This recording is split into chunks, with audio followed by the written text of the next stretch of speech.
Hi മക്കളെ, Onam exam ഒക്കെ കഴിഞ്ഞ് നിങ്ങൾക്ക് ഇപ്പോൾ പേപ്പർ ഒക്കെ കിട്ടി സ്കൂളിൽ പാരന്റ്സ് മീറ്റിംഗ് ഒക്കെ നടക്കുന്ന ഒരു ടൈം ആയിരിക്കും അല്ലേ? അപ്പൊ ഇനി നമ്മുടെ അടുത്ത അംഗത്തിന് ഇറങ്ങാൻ പോവാണ്. നെക്സ്റ്റ് നമ്മുടെ ടാർഗറ്റ് എന്ന് പറയുന്നത് എന്താണ്? ക്രിസ്മസ് എക്സാം ആണ്. അപ്പൊ നിങ്ങൾ പ്രിപ്പയർ ചെയ്ത് ഒരുപാട് ആലോചിച്ച് അങ്ങനെയൊന്നും ഇരിക്കാനുള്ള ടൈമില്ല. ഓൾറെഡി എക്സാം ഡേറ്റും കാര്യങ്ങളൊക്കെ ഡിക്ലെയർ ആയി കഴിഞ്ഞു. ഇനി നമ്മൾ പഠിക്കാനായിട്ട് തുടങ്ങേണ്ട ടൈമായി. അപ്പൊ ഞാനിപ്പോൾ ഇന്ന് വന്നിരിക്കുന്നത് നിങ്ങളുടെ ക്രിസ്മസ് എക്സാമുമായി ബന്ധപ്പെട്ടുള്ള വളരെ ഇമ്പോർട്ടന്റ് ആയിട്ടുള്ള കുറച്ച് കാര്യങ്ങൾ പറയാൻ വേണ്ടിയിട്ടാണ്. It's me Akhil. Welcome to race education. ഇപ്പൊ നിങ്ങൾ സ്ക്രീനിൽ കാണുന്നത് ഡിസംബർ മാസത്തിലെ നമ്മുടെ അക്കാഡമിക് കലണ്ടർ ആണ്.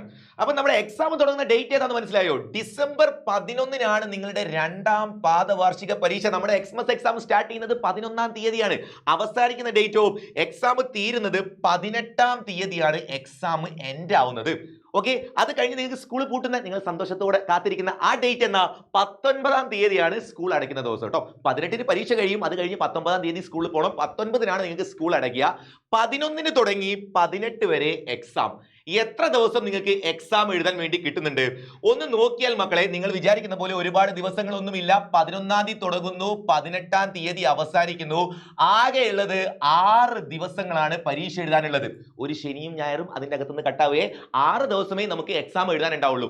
ഈ 6 ദിവസം കൊണ്ട് നിങ്ങൾ എഴുതി തീർക്കാൻ പോകുന്നത് എത്ര എക്സാം ആണ്? 9 എക്സാമുകളാണ് നിങ്ങൾക്ക് 6 ദിവസം കൊണ്ട് എഴുതാനുള്ളത്. IT ഒഴികെ ബാക്കി എല്ലാം നമുക്ക് എഴുതി പഠിക്കാൻ അങ്ങനെ തന്നെ നിങ്ങൾക്ക് എക്സാം ഉണ്ടാവും. ഓൾറെഡി നിങ്ങൾ ഓണം എക്സാം കണ്ടതല്ലേ? അങ്ങനെയാണെങ്കിൽ എങ്ങനെയായിരിക്കും ഇവർ ടൈം ടേബിൾ സെറ്റ് ചെയ്യുക? നിങ്ങളൊന്ന് ആലോചിച്ച് നോക്കിക്കേ. ഒരു ദിവസം ഒരു പരീക്ഷ വെച്ച് പോയാൽ 6 ദിവസം കൊണ്ട് 6 എക്സാം അല്ലേ തീരുള്ളൂ. എന്തായാലും ഒരു ദിവസം 2 എക്സാം ഉള്ള രീതിയിൽ വരും. അത് തന്നെ എത്ര ദിവസം? 3 ദിവസങ്ങളിൽ നോക്കി വെച്ചോ. 3 ദിവസങ്ങളിൽ 2 പരീക്ഷകൾ വീതം നിങ്ങൾക്ക് എഴുതാനുണ്ടാവും ക്രിസ്മസ് എക്സാം. അങ്ങനെ 6 സബ്ജക്റ്റുകൾ അവിടെ തീരും. ബാക്കിയുള്ള 3 ദിവസങ്ങളിൽ ഓരോ പരീക്ഷ വീതമായിരിക്കും നടക്കുക. അങ്ങനെ 9 എക്സാമുകളും കൂടെ 18 നമുക്ക് സോൾവ് ആവും. ഞാൻ ഈ പറഞ്ഞു വരുന്നത് പഠിക്കാനുള്ള ടൈമും കാര്യങ്ങളും. ഓണം എക്സാമിന് തന്നെ സോഷ്യലിന്റെ കൂടെ ഹിന്ദിയും കൂടെ വന്നത് നിങ്ങൾക്ക് ഓർമ്മയില്ലേ? അതേപോലെ ഒരുമിച്ച് നിങ്ങൾക്ക് ക്വസ്റ്റ്യൻ പേപ്പറിൽ വന്നിരിക്കും പരീക്ഷ 2 എണ്ണം വീതം ഒരു ദിവസം. അങ്ങനെ വന്നാൽ നമ്മൾ കുടുങ്ങിപ്പോവും. അതേപോലെ പരീക്ഷയുടെ തലേന്നിരുന്ന് എല്ലാം കൂടെ പഠിച്ചു തീർത്ത് അന്ന് പോയി മറയ്ക്കാമെന്ന് വിചാരിച്ചാൽ ഒരു കാര്യവും നടക്കാൻ പോകുന്നില്ല. കൂടുതൽ ടെൻഷനാവും. ഓണം എക്സാം പോലെ നിങ്ങൾ 1, 2, 3, 4 ചാപ്റ്റേഴ്സ് അല്ല മക്കളെ നിങ്ങൾ എഴുതാൻ പോകുന്നത്. ഓൾമോസ്റ്റ് ഫുൾ ചാപ്റ്റർ തന്നെ. മാത്സിന്റെ കേസൊക്കെ പറയുകയാണെങ്കിൽ ആകെ 13 ചാപ്റ്റർ ഉള്ള നിങ്ങളുടെ ടെക്സ്റ്റ് ബുക്കിൽ നിന്ന് 12 ചാപ്റ്ററും നിങ്ങൾക്ക് എക്സ്മസ് എക്സാമിന് വരാൻ പോവാം. ആ 12ാമത്തെ ചാപ്റ്ററിന്റെ സ്റ്റാർട്ടിംഗ് വരെ ഉണ്ടാവും. ബാക്കി ഒരു കുറഞ്ഞ ഭാഗമേ അവസാനത്തേക്ക് മാറ്റി വെക്കത്തുള്ളൂ. സോ നിങ്ങൾ പ്രിപ്പയർ ചെയ്യുന്ന സമയത്ത് അത് മനസ്സിലാക്കിക്കൊണ്ട് തന്നെ ചെയ്യുക. തലേന്നുള്ള ഒരു ദിവസം കൊണ്ടൊന്നും പഠിച്ചു തീരത്തില്ല. നമ്മൾ നേരത്തെ തുടങ്ങണം. അങ്ങനെയുള്ള നമ്മുടെ അടുത്തേക്ക് ഒരു ദിവസം 2 പരീക്ഷ വീതം കൂടെ വന്നാലുള്ള അവസ്ഥ ഒന്ന് ആലോചിച്ച് നോക്കിക്കേ.